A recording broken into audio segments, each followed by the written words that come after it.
Gilbert Kadiagala. I'm the director of the Africa Center for the Study of the U.S.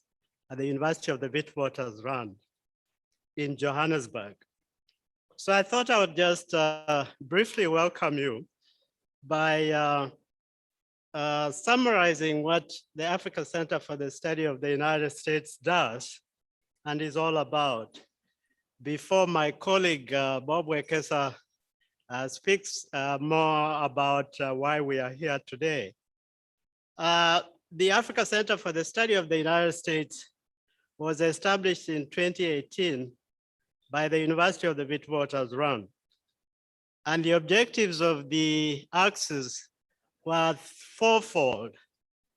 The first is to foster understanding and appreciation of the United States as a nation, as a global actor, and a society.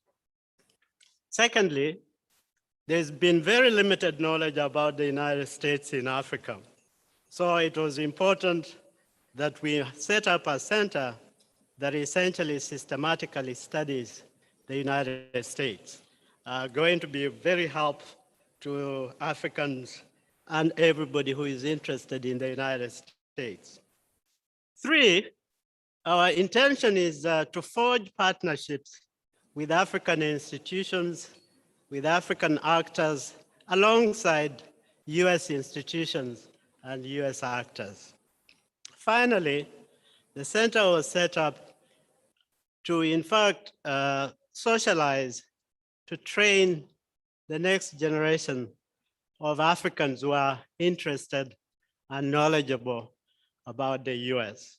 So we started in 2018, and we are a very young institution, and we are growing, but I think we've set up the mission that we do want to be, at least for now, we are the only Africa Center for the Study of the US in this part of the world. We were very glad from the outset to get funding. One of our funders, our local funders, Mlesi Mbeki, sitting in the audience and is on the advisory board of the center. He came up very frontally to help the center set up. And then we were very generously funded by the US Embassy from inception, the US Embassy in Pretoria. And then we got funding from the Ford Foundation office in Johannesburg. And finally, the Flora and William Hewlett Foundation of California has been very critical in funding our activities. Briefly, what have we been doing? We are within WITS, which is an academic institution. So part of our mandate is essentially to foster research and scholarly exchanges between African institutions and the US institutions. So that's the bigger mandate. The second activity we've been doing is to engage in forging of partnerships with a broad array of US institutions and of course, African institutions interested in the US. And this program, therefore, fits very clearly in our mandate of fostering partnerships with US institutions. We started off by focusing largely on the area that I would define as public diplomacy, cities in the international relations. We've been looking at the role of the diaspora in U.S. Africa relations. But we've also been looking at issues such as culture and cultural exchanges between the US and Africa. Very recently, we are also launching a program on the study of the US. We started last year with the elections. We had a whole web of events around understanding US elections. So we think that is a very critical dimension in our entry into US understanding of US politics from this end. Now we are segueing into the economics and the business realm. And that's why we are here today launching the US Business Awards, which Michael and Bob have been very instrumental. And there's a big group, I think they will introduce themselves as we keep going. There has been a very vibrant working group to set up this important event. So we are here, and Michael was correct. This is just the beginning. I think we have a big event next year, but I think we are excited that we are making a start in a very important area, that of the US corporate presence in Africa. And so we are very excited that we are part of the whole organizational framework, and therefore want to invite you here. I also want you to follow us on our website and our activities that we are doing. And I think on that note, I don't want to take too much time, and I thank you very much for listening to me. Thank you, Michael.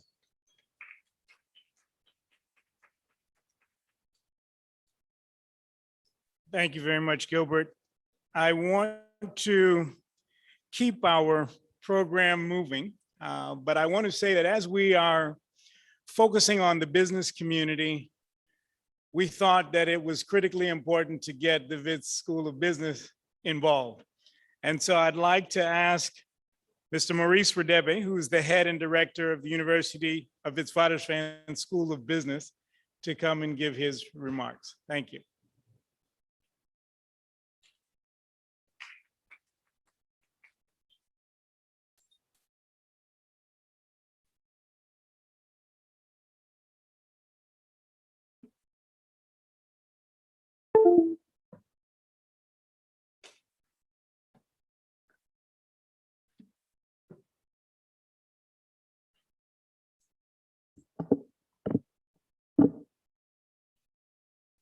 Are we ready? Good. Thank you very much, Program Director. I'll also like to acknowledge everyone that is here, and some of the people I will acknowledge are not here, but because they are partners, I would like to acknowledge them. I'd like to acknowledge Mr. Mweletse Mbeki. Know him for many, many years. It's good to see you, sir.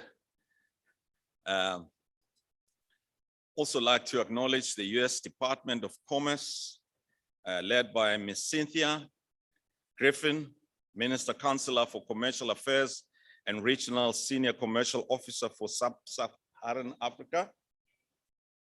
Ambassador Jessica Lappen, U.S. Ambassador to the African Union and the U.S. Permanent Representative to the United States Economic Commission for Africa, who is joining us today, either virtually, and also thank you, Program Director, Michael Sugadasa, and members of the organizing committee, U.S. Business in Africa Awards, and CEO, Africa Business Group.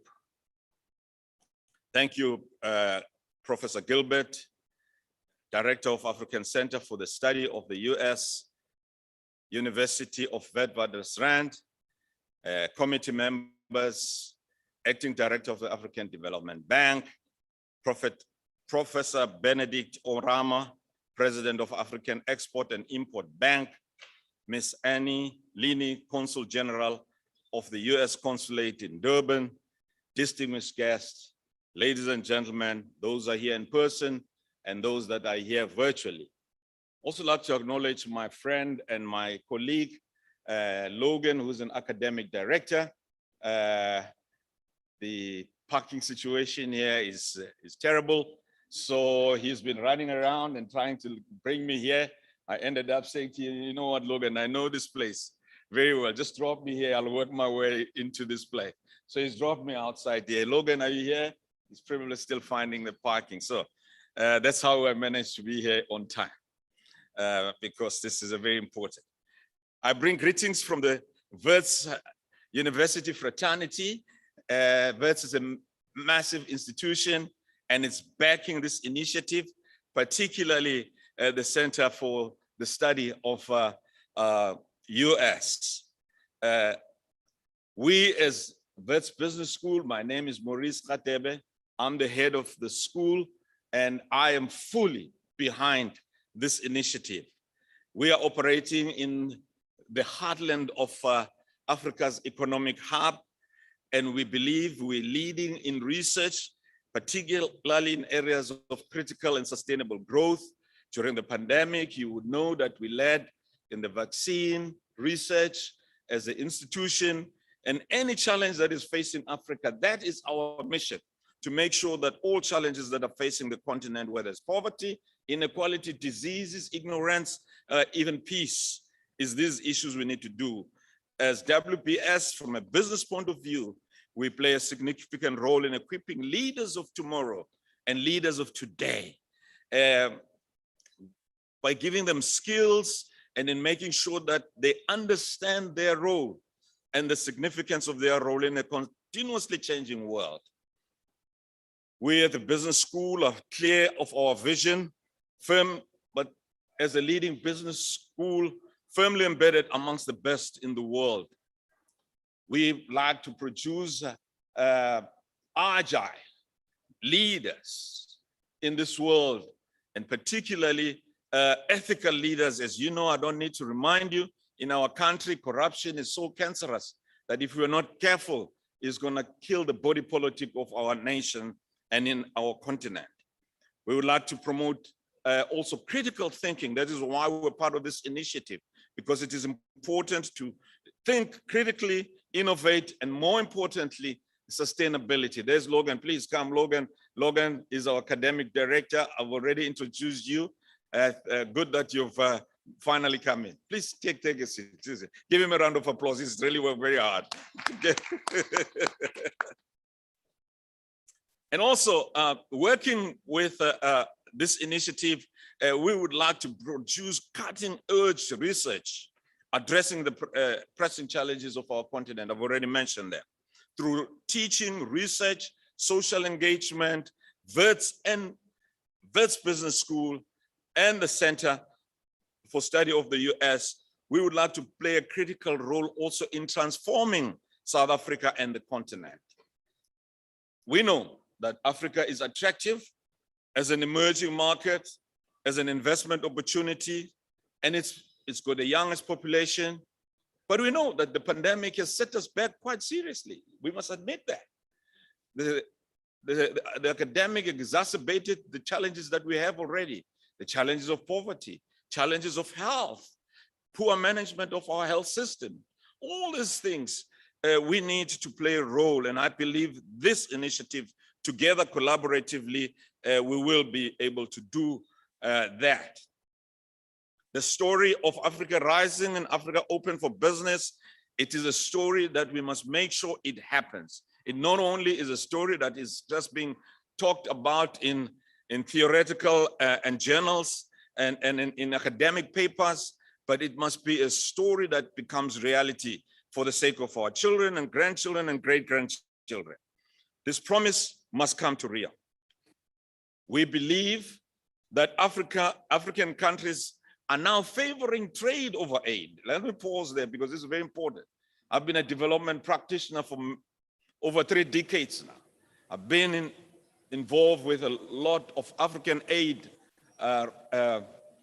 organization and roles and departments. And let's be honest and be robust about that. Aid created a dependency syndrome, and we just cannot afford to have that continuing with aid. And we need to reimagine and repurpose it. And therefore trade becomes important so that it becomes a mutually beneficial relationship and a mutually empowering relationship. Otherwise, the negative perceptions that continues in the continent around US will continue. And therefore, it is our role to make sure that we promote trade, mutually beneficial trade, and particularly local empowerment, as well as local production and beneficiation and creation of jobs in our continent. The fact that the vaccine, for instance, has really created a vaccine diplomacy and vaccine politics is an issue that we need to tackle together as the university research it, together with the center, and WPS, we're very keen to play a role there, play a pivotal role in redefining the US engagement in Africa and engage in robust discussion about redefining that, repurposing it, and making sure that it is a relationship that is mutually beneficial. As you know, that there's so many US companies in Africa, and they've been here for many, many years. And some of us know them personally, some of them work with them, some of them we serve on their boards. And it's very important that we continuously ask ourselves, particularly American companies and US companies, are we in this day and age fulfilling the mandate that this continent needs?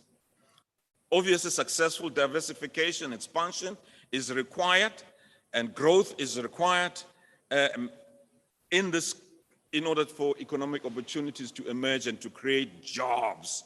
We need jobs desperately to make sure that we've got efficient value chains that are relevant to the continent. I mean, the value chains that we've been having over decades now are value chains which I call them from port to pit, from pit to port. So if it's an extractive industry, I've been in the energy industry for 3 decades, so I have a good sense of what I'm talking about. Once there is a hole there and you're digging, whatever you dig, whether it's gas, oil, or mine, it's there. Value chain is just take it out, extract it, and the value chains take it straight to port and then take it out and export. We cannot continue with that. We have to change that mindset. We have to change that model. We have to think about how we're going to beneficiate locally, how we're going to create jobs, how we're going to make sure that we all are winning. We at WPS are very proud of the fact that we're part of the association with this initiative. We feel honored. We think we can play a role because 45% of our academic staff right now, as I speak, 45% are from all over the continent. So we're a very diversified team of academics that got capacity and understanding of the continent. Therefore, production of knowledge in terms of research, of U.S. Africa business linkages, we are keen and to support that initiative. We have a team that have a good understanding of the emerging market. We've got people who are studying that, teaching that. We've got an MBA class that has got a module, which is basically teaching students how to operate in Africa, how to do business in Africa. What are the challenges in Africa? What are the risks inherent in doing business in Africa? What are the attitudes? What is the approach? What is the ethical and cultural approaches that you need to understand when you're doing business in Africa? That module is there and we are keen to expand it. Understanding the geography and the sectoral location in the understanding the regulation policy, governance requirements in the continent. We teach this and we continue to develop knowledge and research on this, developing scenarios. And we've got a case study center that is generating case studies, and we want to continue to write case studies. So that's what we, together with the Center for Africa's, for the U.S. Studies, we would like to expand that. And I believe we will be able to do that. So, ladies and gentlemen, I'd like to conclude by really giving an applause to this initiative. I really congratulate you and particularly the organizing committee that has been working so hard to get it up and going, and then inviting the Wits Business School to come and become a partner in this. I can assure you we will be a partner. We will be all our hands on deck. And as the head of the school, I'm happy to commit our resources, our academic team, our postdoctoral student, our research capacity, and our case studies to support this initiative. Thank you very much.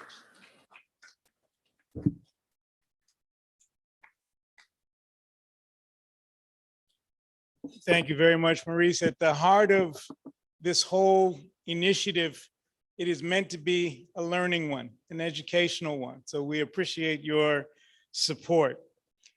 The other hallmark of this initiative is also partnership. We chose the Intra-African Trade Fair, the second being held here in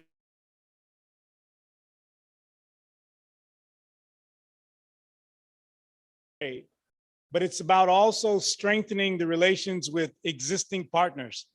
And the U.S. has long been a very important partner with Africa. So we have the pleasure to have Mr. Todd P. Haskels, who is the charge d'affaires of the U.S. mission to South Africa, to share with us a bit this morning about his thoughts and the U.S. government's thoughts on the partnership perspective of this initiative as well. He's going to be joining us via video conference from Pretoria. Thanks very much for the introduction, and I'm sorry I can't be there in person. And let me also offer that I know Ambassador Le Pen, the U.S. ambassador to the African Union, was hoping to be here, but obviously events in Addis Ababa are what they are. So she asked me to speak. So first of all, let me begin by applauding the efforts of the organizing committee of the U.S. Business in Africa Awards. As we all know, U.S. companies are doing exemplary work across the continent, and this is a great opportunity to highlight the excellence they bring to work and to the communities where they operate.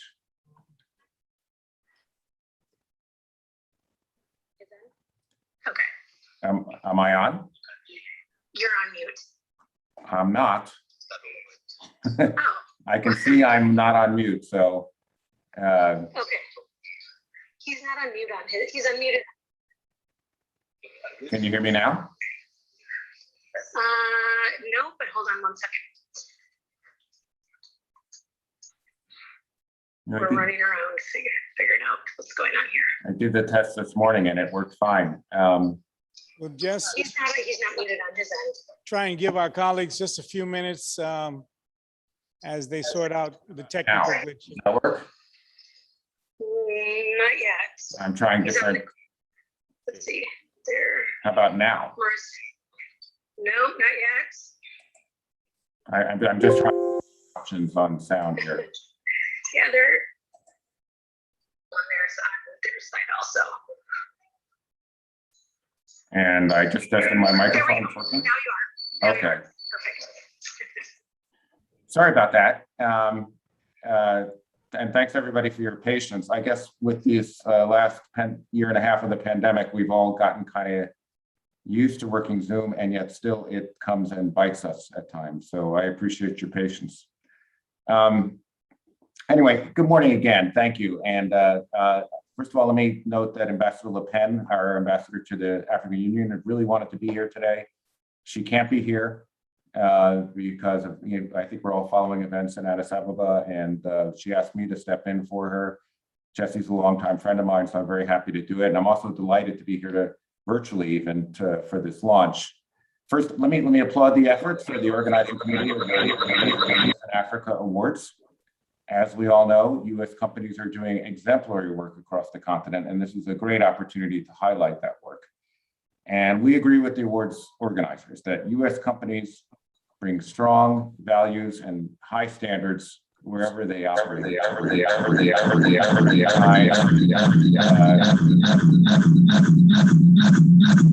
Feedback going on there.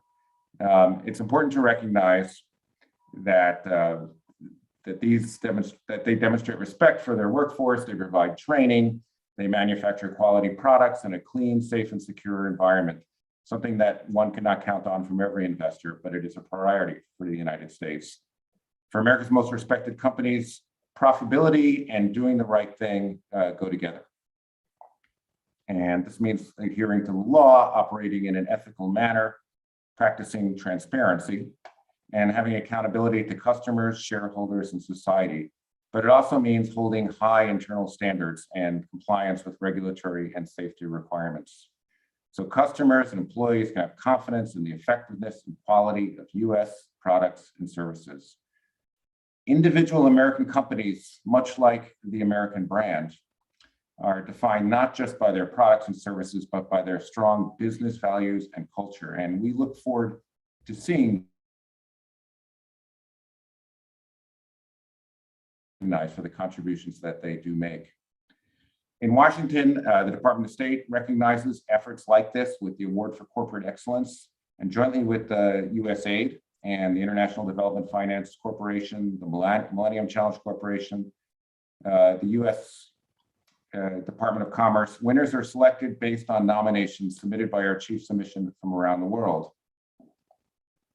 Winners are recognized during a ceremony in Washington by the Secretary of State, and to have that award that recognizes the contributions of U.S. companies for economic growth on the continent is a major accomplishment and a huge first. It's important to recognize that there are companies that are doing well by doing good and working in an environmentally and socially responsible manner aligned with economic growth agendas of our partner governments. Allow me just briefly to talk a little bit about the African Continental Free Trade Act area. The AFCFTA is creating a single continental market for 55 AU member states, and that's 1.3 billion people, with free movement of people and capital across economies with a combined GDP valued at $3.4 trillion. This will expand the inter-Africa commerce through better harmonization and coordination of members on trade and tariffs. It will remove tariffs on 90% of goods for inter-Africa trade. And as of last month, 38 of the 55 AU members have ratified the AFCFTA. Think about that. Implementation of the AFCFTA is very important to American companies, right? Because one of the impediments to US companies investing in Africa is that many countries have very small markets.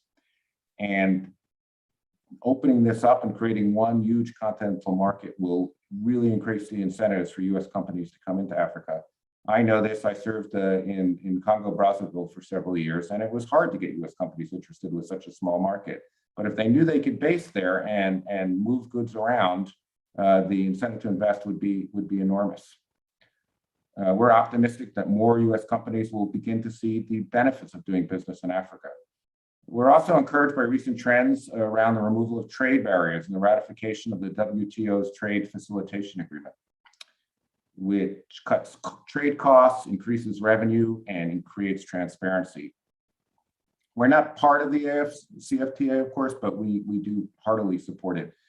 The US government believes in Africa, in the continent-wide spirit of entrepreneurship and innovation. Clearly, African entrepreneurship is as strong as it is anywhere in the world, and you only have to look at the experience of African immigrants in the United States, who are among our most successful immigrants. We know Africa plays an important role in the global economy with one of the fastest growing markets in the world. And the continent's young and rapidly urbanizing population is hungry to develop business opportunities. Through Prosper Africa, which is a US government interagency approach, we are strengthening our trade and investment ties with Africa.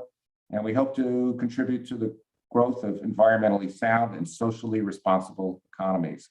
And as part of that effort, we're doubling down on our Prosper Africa initiative and engaging with small and medium enterprises across the US that are Africa diaspora, women, and minority-led. Throughout the intra-Africa free trade area, representatives of multiple US government agencies and initiatives, including commerce, agriculture, and state, it's in all of US African government leaders and members of the business community to better understand how we can further support efforts to advance economic growth. And separately, US officials in Washington are meeting with your ambassadors and ministers to discuss partnerships with your governments, and will travel across the continent to engage directly with business communities. In the coming year, we hope to explore new agreements with new partners and to strengthen engagement between our private sectors. And while we are making sure historically underserved communities are aware of both the opportunities for trade with Africa and the US government resources that are available to support them.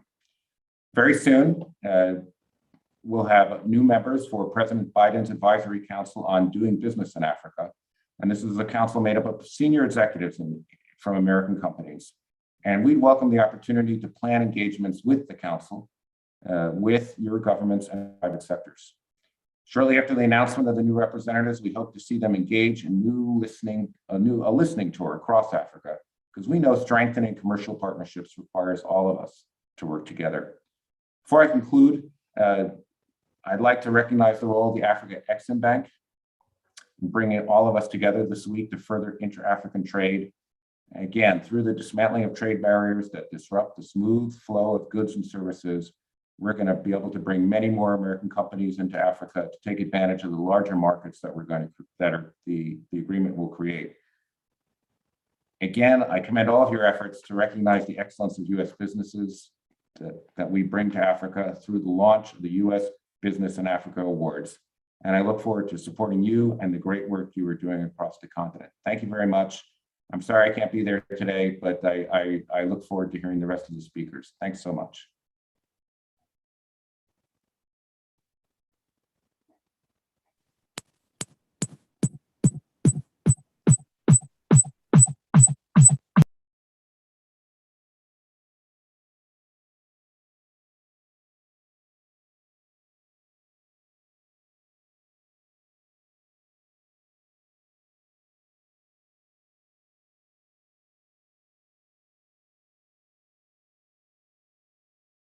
Increased trade on the continent will be strengthening the logistics infrastructure of the continent.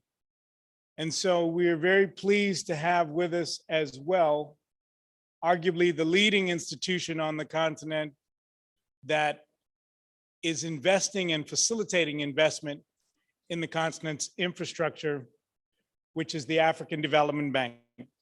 So I'd like to call up now to give his remarks, Mr. Jean-Guy Africa, who is the Acting Director for Regional Integration for the African Development Bank. Thank you.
African companies as well.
more U.S. Africa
I am Mima Nedeljkovic. I am the co-chair of the awards organizing committee. My day job, I'm the chairman of the Africa Global Schaefer Group that's now been operating over 50 years on the continent of Africa in the agro-industrial and renewable energy space. The purpose of U.S. Africa Business Awards is to celebrate the excellence of U.S. business practices on the continent. We want to be able to share the knowledge of these best practices. We want to very much strengthen the links between U.S. business and African business. The average American does not know of all the business opportunities going on the continent. That is the key part that we need to be able to demonstrate. We need to show that it's not just about business. Business is also commercial diplomacy. We need to know each other, not just politically, but also socially and also commercially. That is now a full relationship. And that's what Africa wants. They're looking for partnerships. They're looking for people that want to invest with them, partner with them for mutual growth. It's not only now about foreign investment and foreign companies coming into the continent. It's all about the African born and bred businesses that are rising. They're growing. They're growing hundreds of thousands now. Those are now good partners for Americans to be able to partner with. That's what we want to celebrate. That is exactly what we do at U.S. Africa Business Awards. And notice, this award is not given in the U.S. This award is given by the African Center for the Study of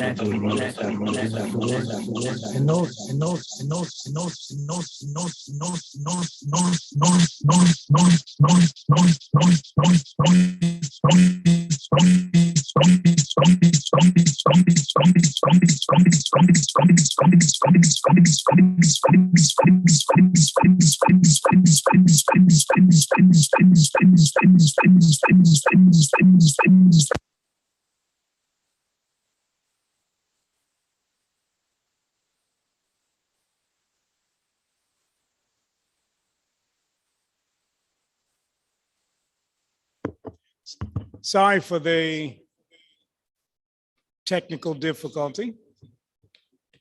What I think would be easiest, where's our sound guy? Can you turn off the sound on this here? Because I'm hearing it back. Is it okay? Bob, I'd like you to come up and explain and unpack the awards for all of those assembled. Thank you.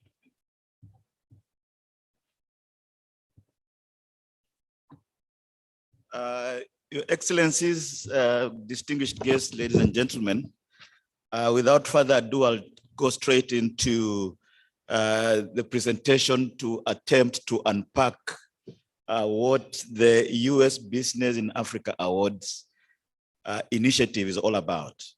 I think, first of all, to start with, I wanted to just mention very briefly that this project started, the discussions leading to the initiation of this project started early last year, one fine afternoon in a meeting between myself, Professor Gilbert Kadiagala, and Michael. And I think it was motivated by the fact that there's many American companies plying their trade, doing business on the continent, but there's never been a recognition scheme, to recognize excellence by these companies. I think what we then undertook to do is the establishment of an organizing committee comprising representatives of private sector, industry that is. I think we couldn't hear our co-chair properly, but that's Dr. Mima Nedeljkovic, who is one of the co-chairs, founder member of Corporate Council on Africa, for instance. The other co-chair is a professor at Wits Business School, Professor Becky Moyo, who leads the Center for African Philanthropy. And so the committee, and I'm happy to note that in this room we have Mr. Ezekiel Odiogo. I think you can rise so that people see you. He's from African Development Bank, a committee member. We have Angela Russell, CEO of American Chamber of Commerce committee member, and I think he will be speaking later. We have Michael Sudakasa, who is a committee member, who will also be speaking, who is actually directing us today. The key touch points for this project are essentially three. One is that we want to identify, recognize, and celebrate excelling American companies.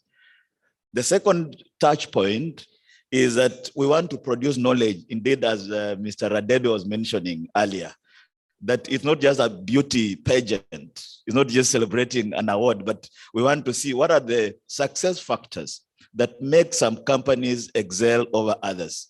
And in fact, we also want to know why some of the companies that will be entering into the competition might not have actually succeeded, so that they learn. And so a critical point working with the WITS School of Business, particularly the Case Study Center, will be actually to produce those case studies to be used as teaching materials, to demonstrate role model companies and so forth.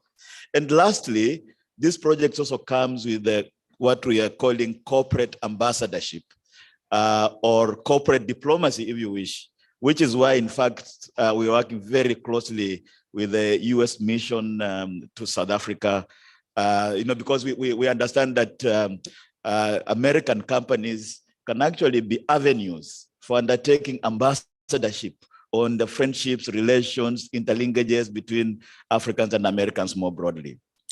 The broad goal of this initiative is to create a culture of celebrating good corporate citizenship and positively exposing profitable U.S. companies and their contributions to Africa's economic development. The other major goal is we want to attempt to change the narrative of doing business in Africa. I think out there's the thought that doing business in Africa is a very difficult thing, and that Africans, as you heard earlier, are more interested in aid than trade. And actually that whole thing of Africa being ready for business, Africa being open for business, particularly from American companies, is a key goal. And so I think to go towards the end of my presentation, much of this information is available on our websites and so forth. But I just wanted to mention very quickly the key steps and the key dates that we have ahead of us. Now that we have launched this initiative, we are now going to establish a judging panel, a judging committee. Once we have that, the committee, the judging panel will then put together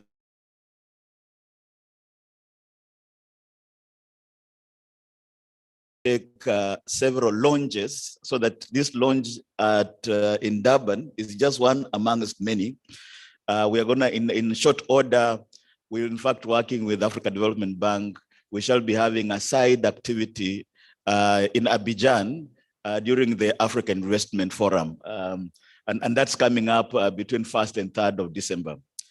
We are going to have roadshows in Washington, DC, for example, in New York, in Los Angeles, in Nairobi, in Lagos, in Cairo, in Kinshasa, that's DRC, and in Accra, so that American companies that are based in those various locations are aware, familiar, and on board, as it were.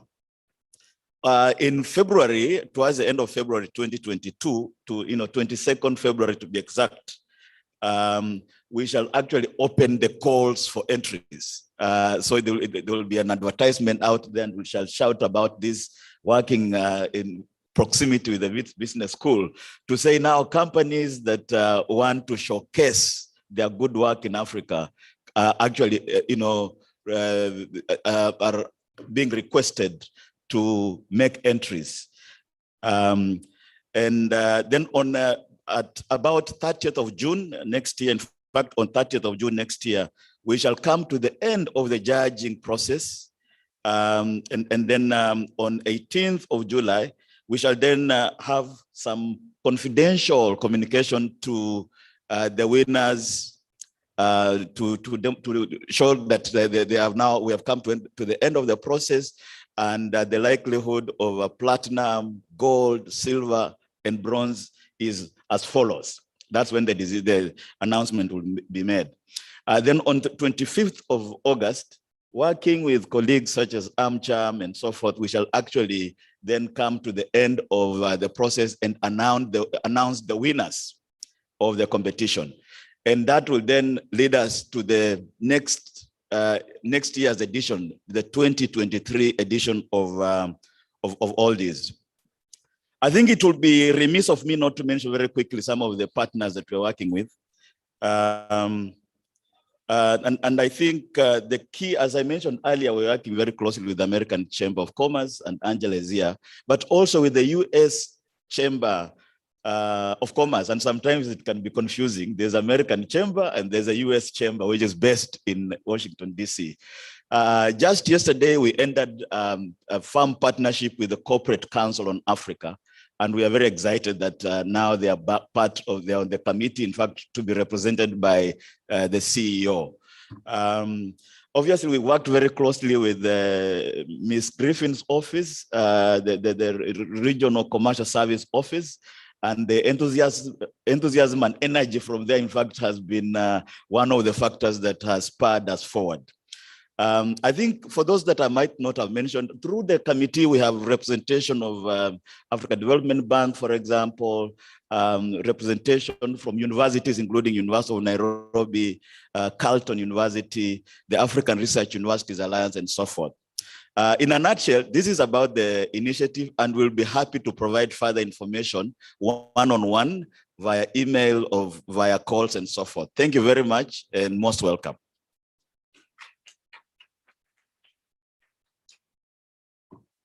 Thank you very much, Bob.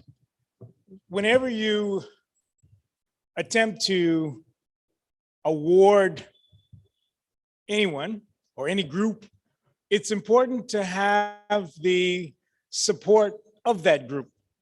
And so one of the first calls that we made in terms of putting together our committee was to the U.S.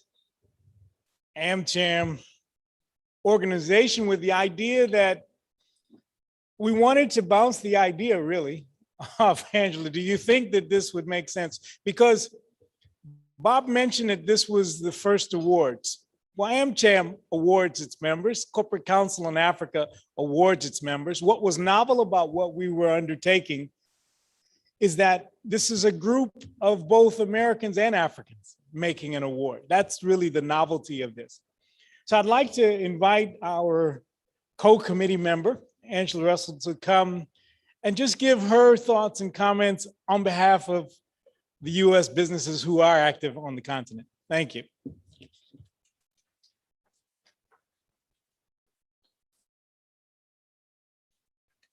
So thank you very much. And it really is a pleasure to be here. And I must say it is a very exciting initiative. And absolutely, I remember the call, the first call we had with Bob and Gilbert and Mr. Mbeki. So it really is a pleasure to be here and standing, launching this today. So just to kind of give, AmCham is the collective, authentic voice of American business in South Africa. We have over 20 AmChams on the continent, and likewise, they do business and represent the interests of those companies in their host country. And what we do is we ensure that we help facilitate the ease of business within those countries. But I think what's important, if you look at what the Economist said in about 2000, they referred to Africa as the hopeless continent. In 2011, 10 years on, 11 years on, they then referred to Africa as the rising continent. And in March 2013, they reported referring to Africa as the hopeful continent. So I think, really what Africa is Africa is a continent of opportunity. And what we see are resilient American companies who work on the African continent. They have been invested here for a number of years. And as I said, we have 662 American companies present in South Africa, with the aim partnering with the US Chamber of Commerce in America to actually make that number up to 1,000 in this country alone within the next couple of years.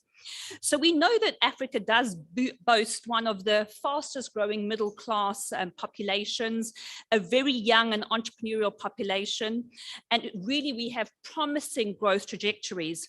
We are also starting to see those economic policies and business environments significantly improving, therefore making it an environment where investors potentially want to come through. So there is a lot of untapped potential for American companies to adapt and to create new business models, providing inclusive opportunities within the African context. And there are many multinationals that are present here. And they, as I said, they are definitely here for the long term. We know the role of business is to invest, it's to run operations, it's to generate returns for stakeholders, but it's also to employ local people. And what we need to see is an increase in foreign direct investment. To increase foreign direct investment, we actually have to help American businesses understand the complexities, the narratives, and the opportunities of the African market. And that is something that we do quite actively in partnership with the US Chamber, speaking to various American entrepreneurs to attract them to this market. But I think what is important is what we're seeing now is America is actually the fourth largest investor in South Africa, trying to move that agenda forward. We are behind the UK, Germany, and Belgium. And the way, potentially some of the ways that we are doing this is with the Prosper Africa initiative. And like was said, you know, we are moving away from providing aid to encouraging trade. And therefore, what Prosper Africa does, it looks at focusing on improving trade and investment in sectors such as infrastructure, energy, climate solutions, as well as healthcare and technology. The intention is to focus on trade projects that also support women and small and medium enterprises in Africa. And the Prosper Africa initiative is part of a sustainable and reciprocal approach, looking at that bilateral investment into Africa, and is expected to lead a plethora of opportunities for investors in both the US as well as Africa. So, you know, US companies put back into their host countries, but it's also important for governments to make sure that the environments are enabling for investors to come through. So I think what is important, those public-private partnerships that we do are critical, but likewise, we need to shift the psyche of the continent away from that aid to ensure that we are enabling trade for our own continent, and that we are deserving of the trade and the foreign direct investment that comes our way. So with that, hopefully, very short and sweet, and thank you very much. I'm very excited to be part of this initiative. Thanks very much.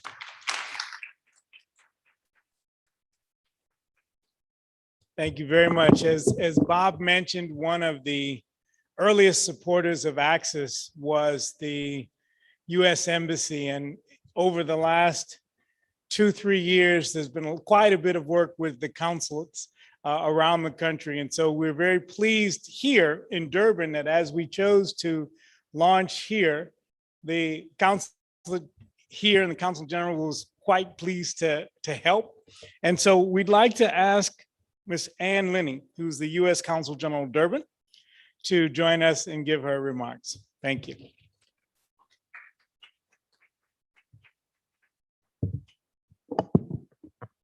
Great. Thank you very much, Michael.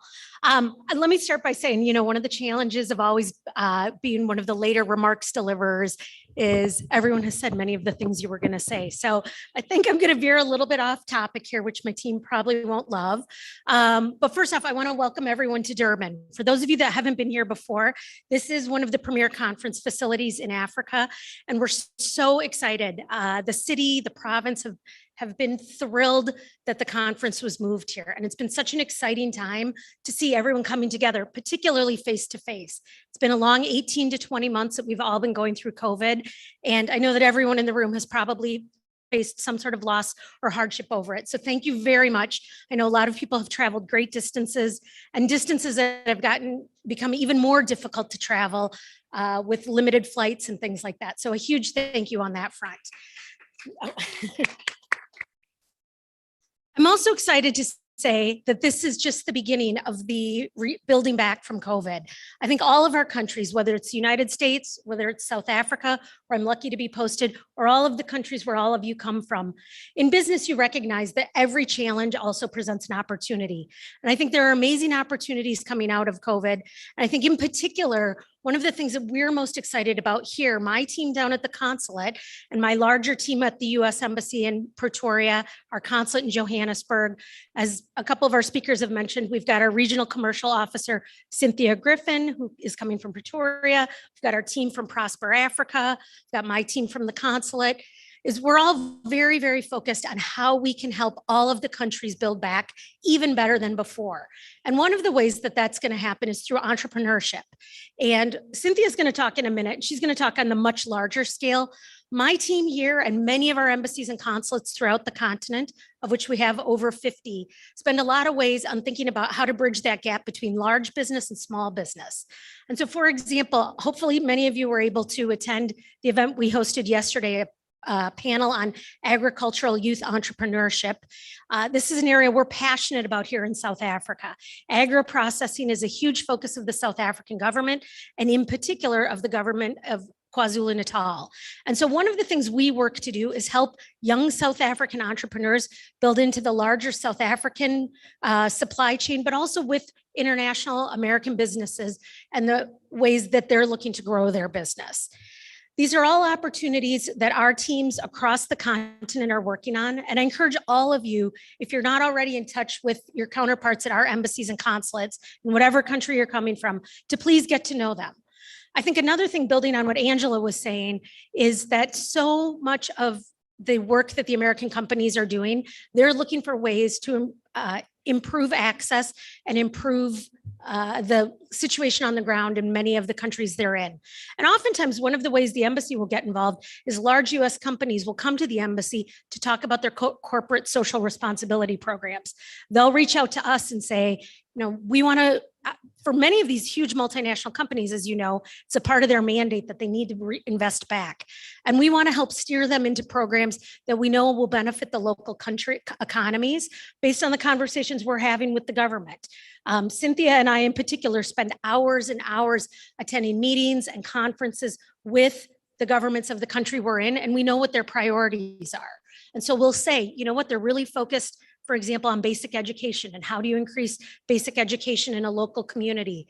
And through that, we'll make suggestions to American companies. And so I encourage you, as you're interacting with our teams around the continent, to think about sharing that information with us, because I think that is a huge opportunity. And that gets to US businesses in Africa and how they get to corporate excellence. In addition to growing business on both sides, as the colleague from the African Development Bank mentioned, it's over $40 billion in two-way trade every year. One of the things we're also looking to do is lift everyone up. We're looking for inclusive growth, which gets to what Maurice was talking about, the getting away from aid and moving into trade. So I think it's incumbent on all of us in this room to come together and find a way to increase trade, inclusive growth, and partnerships across the continent. And I think the African Continental Free Trade Agreement is a fantastic opportunity for that.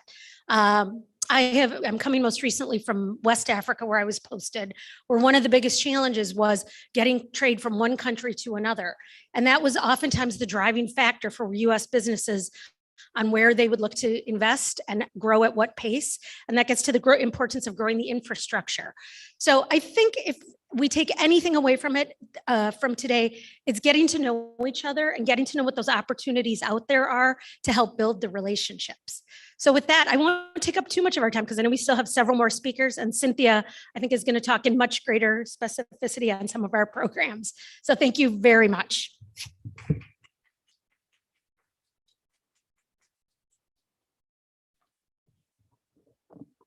I'm sure as you listen to all of the remarks that have been given, you definitely realize this is the beginning of what should be a I'll say, even more dynamic relationship and partnership. So we're looking forward to working with everyone.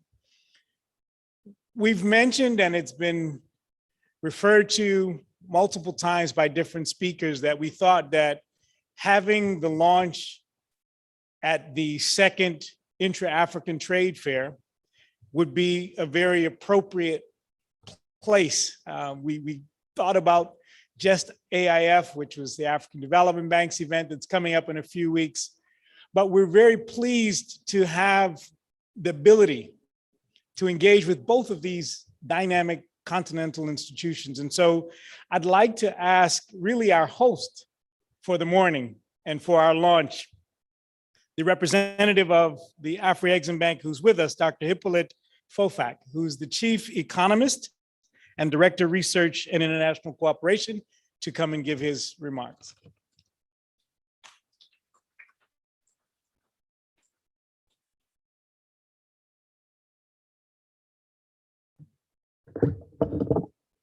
Thank you very much.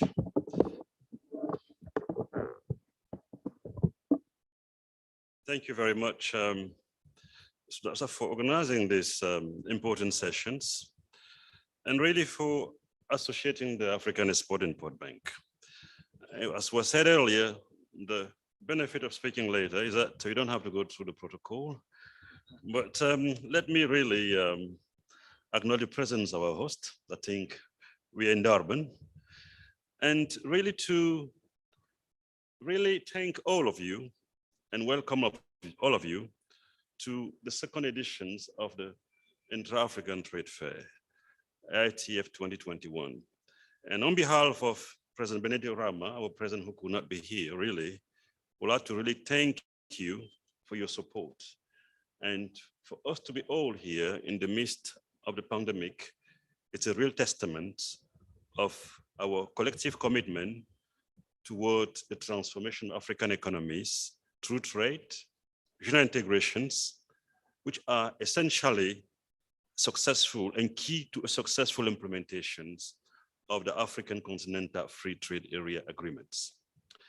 ITF, Intra-African Trade Fair, which brings together buyers and sellers around the world to close the trade information gap and boost intra-African trade, is indeed an important piece of the AFCFTA implementation puzzle. So we are all here to make sure that this important initiative becomes a success. On behalf of President Rama, I would like to really thank Her Excellency, Ambassador Jessica Le Pen. I think she's been very supportive, quite frankly, and her shared visions and commitment to leverage Africa-US historical relationship, but also the power of US corporations to accelerate implementation of AFCFTA has been really paramount. I think each time we met with her in Addis, it's always been very enchanting to go back with a new mission when it comes to African development. We'd like to really thank the organizer, not only for doing this during the ITF 2021, really for associating Afro-Exim Bank to the launch of the U.S. African Business Award. In our view, there's no better incentive for greater engagement than celebrating the success and showcasing opportunities which have been converted into successful deals and businesses. The California Gold Rush was an important moment that shifted the US migration patterns because it actually changed the life of those who made what was initially seen as a risky venture in positive, significant, but also invisible ways. We could see the change in their life. And by doing that in this particular context, in the AFCFTA context, in that re-engagement US corporation, through this award celebration, we will see US corporations which are actually making it, transcending that risk perception, as said earlier, into a growth pattern. And that will be an incentive to bring in more US corporations, which may be still sitting in the fences. In this regard, really, we welcome and would like to thank the organizer for this incentivizing award ceremony.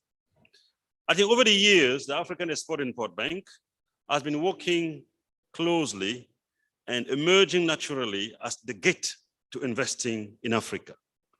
We've been the gate for investing in Africa for many years.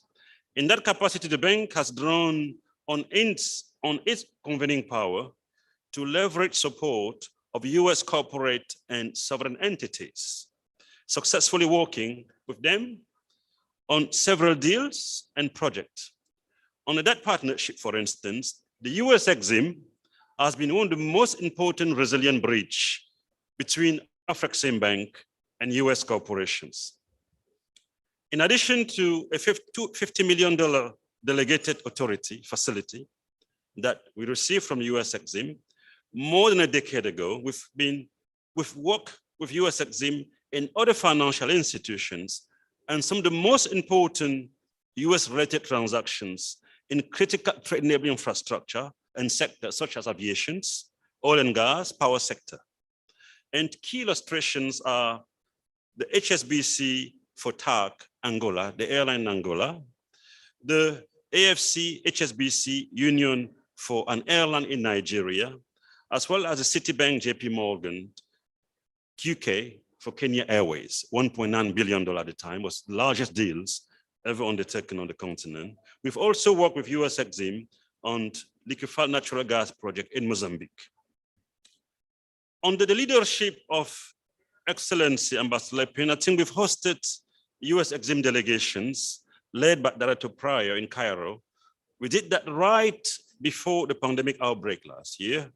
And among other things, it was mentioned earlier, was how do we work together to ensure that Prosper Africa actually play a key role in further boosting trade investment initiative and deepen the relationship between Africa and the US. Indeed, I think we believe that Prosper Africa could be a major catalyst in a successful implementation of the AFCFTA, not least because it aimed to double the two-way trade and investment between the United States and Africa by providing a number of key incentive structure mechanisms. For instance, servicing that lower investment risk mentioned earlier, risk mitigations, connecting US to African firm. That firm-to-firm partnership is actually key for technology transfer, which is exactly what we need at this critical venture to change the structure of African economies and strengthening US trade investment hub. And we've also worked with other key partners besides US Exim, most likely USDA, Department of Agriculture, as well as DFC, Development Finance Corporation, formerly HOPIC. And the bank has been working with US agriculture in several areas. I think most notably, we have a $175 million credit line from them, which has been very helpful. And we've also been renewed several times. And we are currently in discussion with them regarding the guarantee structure to support export of US to African buyers.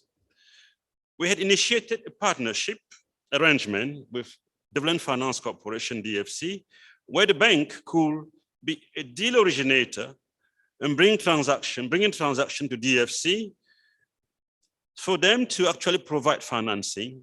We've actually signed an agreement with them and look forward essentially to drawing on that partnership to reinvigorate the trade investment relationship between African and US corporation, especially within the AFCFTA era. We believe, I said earlier, that the AFCFTA, which established really on the largest single market in the world by membership, at least, with a combined GDP of 3.4 trillions, has been touted as a globalization game changer for a reason.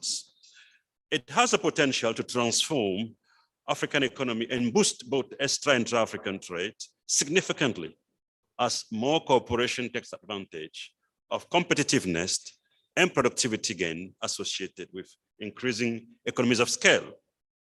And we have preliminary estimates showing that the potential impact will be significant. For instance, with intra-African trade doubling within the next decade, we also have estimates showing that combined consumer business and spending will actually exceed $6.7 trillion by 2030.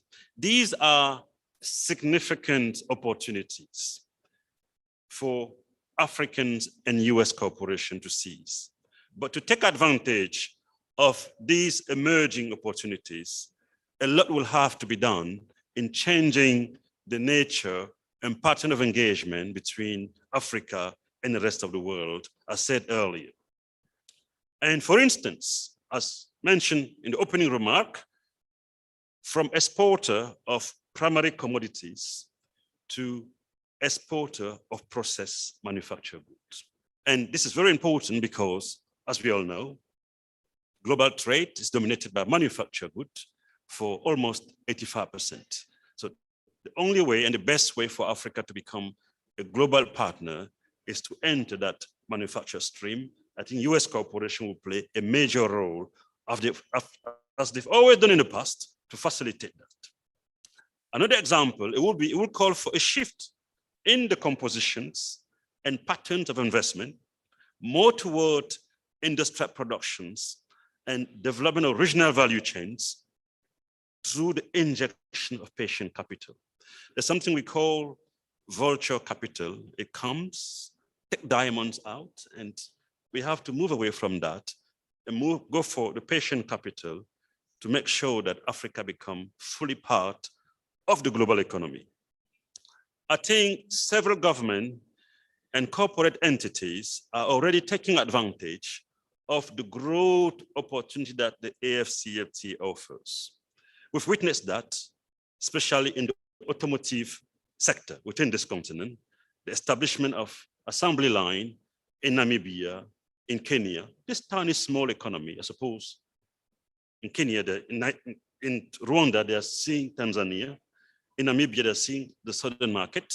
So these are signs that really the AFCFTA is indeed the game changer that we've been talking about. The automotive sector is highly promising and growing industry within this continent, and which is home, as said earlier, of 17% of the world population, which is projected to double within the next few decades, and it will become a great market for the automotive industry.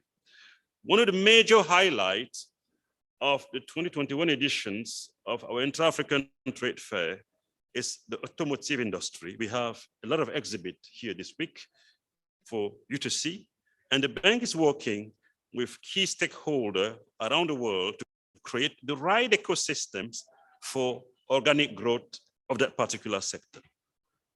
At the same time, the development of regional value chains to deepen the process of economic integration through durable firm-to-firm relationships, US and African firms provide the opportunity to sustainably expand the balance sheet of US corporations and African corporations, while at the same time enhancing Africa integration into the global economy through the connections of African-based regional value chain.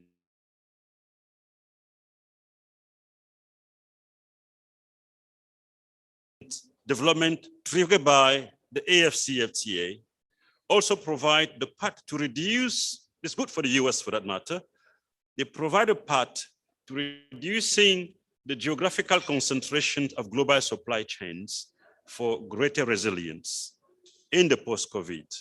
They provide a unique opportunity to reduce the persistent macroeconomic imbalances, which have been recurrent, but also a major risk to global financial stability. And to close, I think the African Export-Import Bank is actively supporting implementation of the AFCFTA, working closely with the African Union, the AFC Secretariat, and international partner. We welcome the presence here of Mrs. Angela Russell, the CEO of American Chamber of Commerce in South Africa. And really, it's very important to now work with you as potentially a great partner in that transformations. We are very much looking forward to working closely with your august institutions to ensure that US corporations, which have been major players in the process of economic transformations in other parts of the world, think of Europe, the Marshall Plan, and now in Asia through manufacturing transplant, we expect US corporate to play the same role in Africa in the AFCFTA era. And naturally, such a shift toward deepening trade investment relationship between Africa and the US for a win-win partnership that set the world on the path of global income convergence, the issue of poverty and will be erased gradually, will also intensify the competitions for US Business in Africa Award. And while such a move will probably give more work to your committee, they may end up reviewing thousands of applications, we believe will be for good reason, a noble reason, in the sense that you're creating a globalization process that works for all.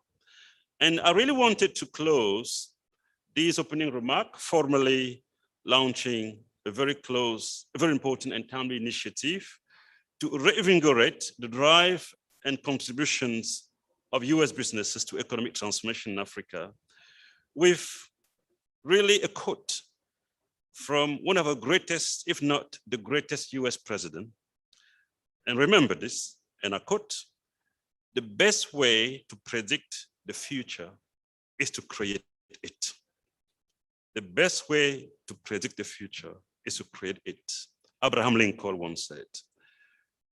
A growing and deepening partnership between the US and African corporate for a globalization process that achieves structural transformation under the AFCFTA is an important step in the creations of that brighter future of global income conversion. Thank you very much.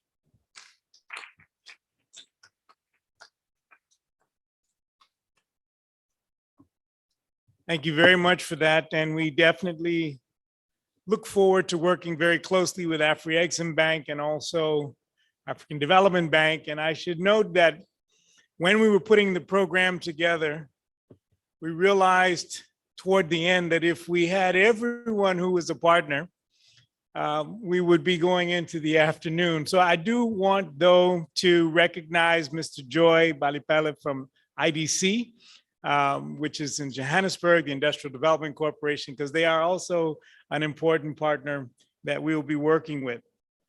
I'd like to bring up Cynthia Griffin. Her name has been mentioned a number of times. She's our new Minister Counselor for Commercial Affairs, which is the Regional Senior Commercial Officer for Sub-Saharan Africa. She's been really a stalwart in a very short time. So we would like to have you come up and give our vote of thanks. Thank you.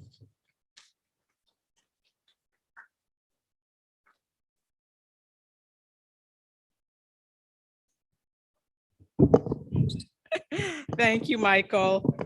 And yes, I've been tasked with just doing one thing, giving the vote of thanks. And I really would like to thank all of you and all the partners for being with us this morning. I really want to recognize Vit University, the business school, and I look forward to speaking at the business school, as well as my colleagues from Prosper Africa. We're available to be, content providers for you at the business school and help students understand what it takes to work for US companies. I'd like to recognize my AmCham colleague, Angela Russell, the African Development Bank, the Industrial Development Corporation, African Exim Bank, and my US Mission colleagues for making this launch possible today. As we've heard, this is just the beginning. This is the launch. This is an exciting time. And as you've heard from our Chargé d'Affaires, Todd Haskell, for America's most respected companies, profitability and doing the right thing go hand in hand. This means adhering to the law, operating in an ethical manner, practicing transparency, and having accountability to customers, shareholders, and society. It means holding high internal standards in compliance with regulatory and safety requirements so that customers and employees can have confidence in the effectiveness and quality of UX products and services. Individual American companies, much like the American brand, are defined not just by their products and services, but also by their strong business values and their culture. And through this award program, we look forward to seeing more about the outstanding corporate citizens that we have working here in Africa and the wealth that they bring to the communities in which they serve. So on that note, again, I'd like to thank all of you for being with us today. And I'd also like to thank our moderator, Michael Sidakasa, who's also the CEO of the Africa Business Group, who's also been instrumental in bringing US companies to the continent of Africa.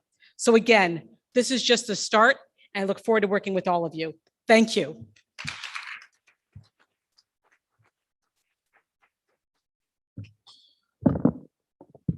We did promise you all breakfast, although we delayed it a little while. So that brings us to the end of our formal program this morning, but I want to point out that on each side of the room, there is buffet breakfast for those who'd like to have more of a meal. Thank you all so much for joining us. We will definitely be in touch, and we look forward to having you participate with us as we build this exciting initiative. Thank you very much and good morning.